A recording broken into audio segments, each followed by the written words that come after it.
Adolf Hitler, a name synonymous with evil, made an indelible mark on world history. But who was he before the infamy? Born on a spring day, April 20th in the year 1889, in the heart of the Austro-Hungarian Empire, a young Adolf Hitler began his life in obscurity. His early years were spent in the quaint town of Braunau am Inn, a place as far removed from the horrors of his future as one could imagine. Young Adolf was a dreamer, an aspirant of the arts. He had visions of grandeur, of painting landscapes and portraits, of etching his name into the annals of artistic history. But the Vienna Academy of Fine Arts had other ideas. Not once, but twice, they rejected his applications, shattering his dreams, and setting him on a path far removed from his artistic aspirations. With his dreams of artistry dashed, Hitler found himself drawn into the vortex of World War I.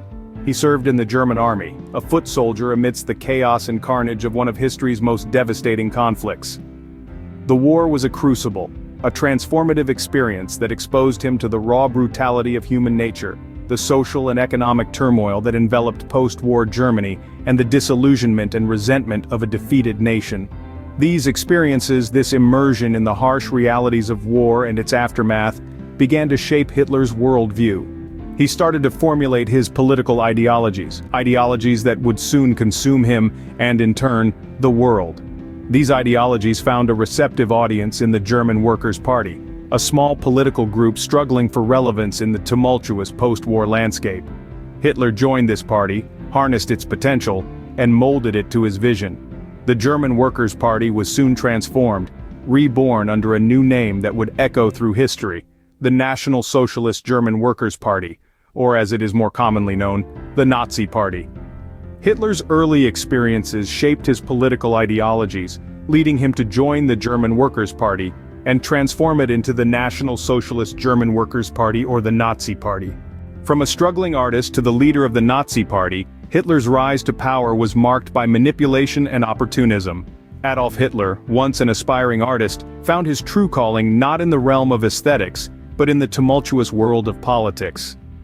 Disillusioned by the social and economic chaos that ensued post-World War I, Hitler sought to channel his frustrations into change, a change that would echo through the annals of history with a thunderous roar of devastation and despair.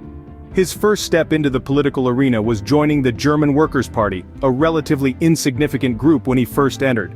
But Hitler, with his charismatic speeches and radical ideologies, quickly rose through the ranks.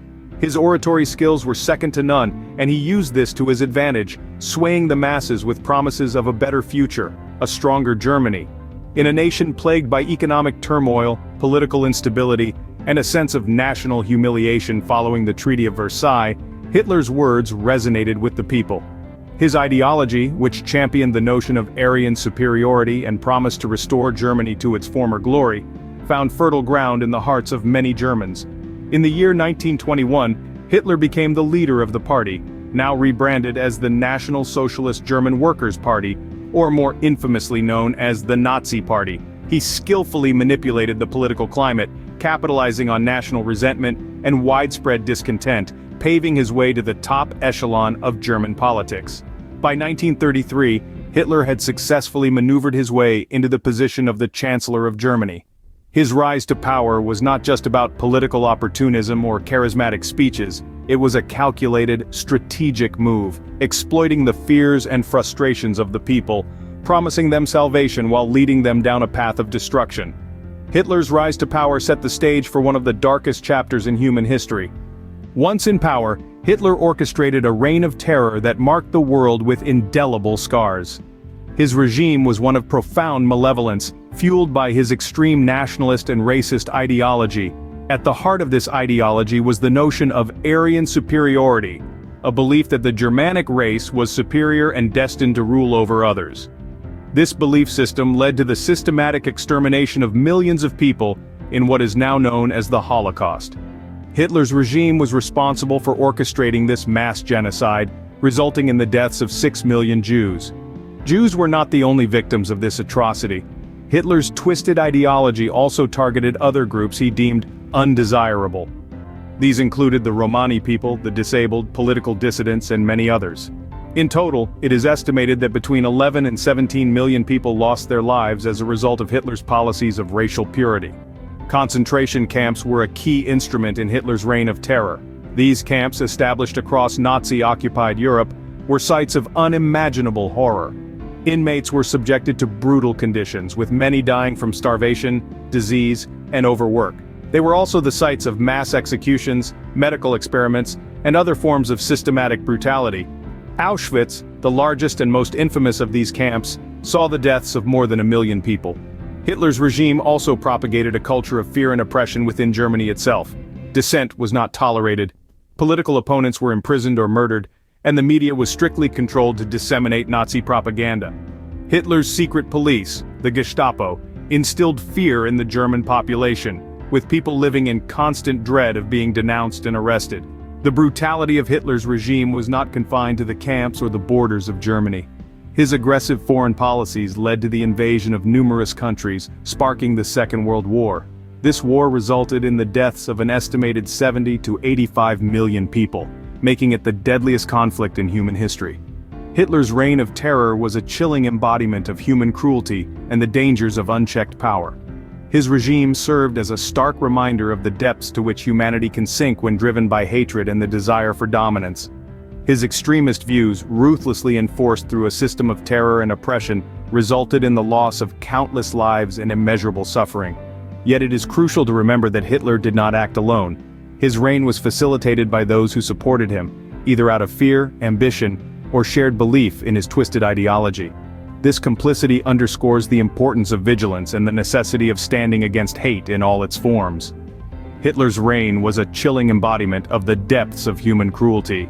His rule serves as a potent reminder of the horrors that can ensue when bigotry and hatred go unchecked. It is a chapter of history that we must never forget, lest we repeat the mistakes of the past. Hitler's reign ended in his suicide, but the devastation he wrought continues to shape the world.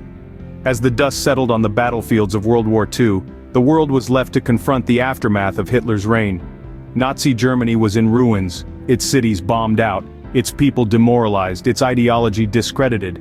But the end of the war did not mean the end of Hitler's influence.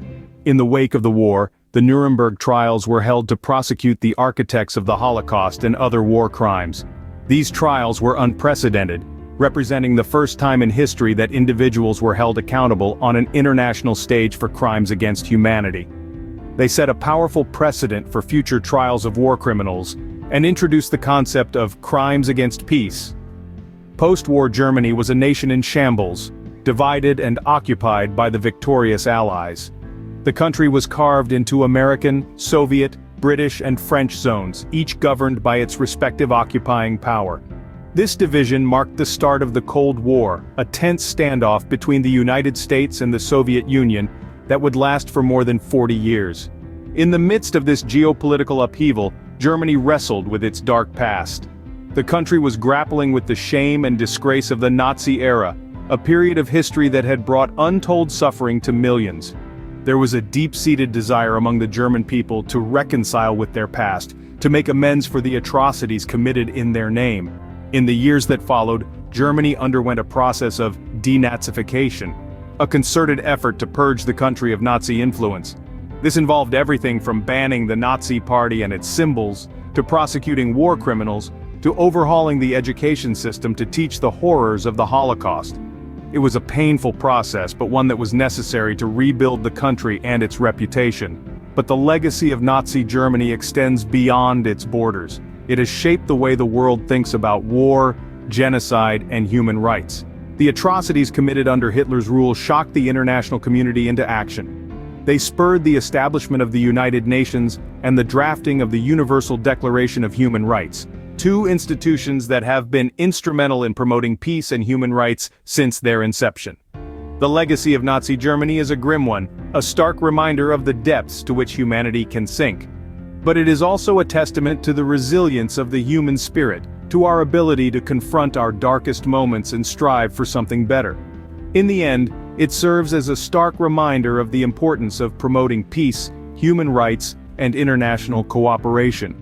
The world has seen the consequences of hatred, intolerance, and war, and it is our duty as the inheritors of this history to ensure that such horrors are never repeated.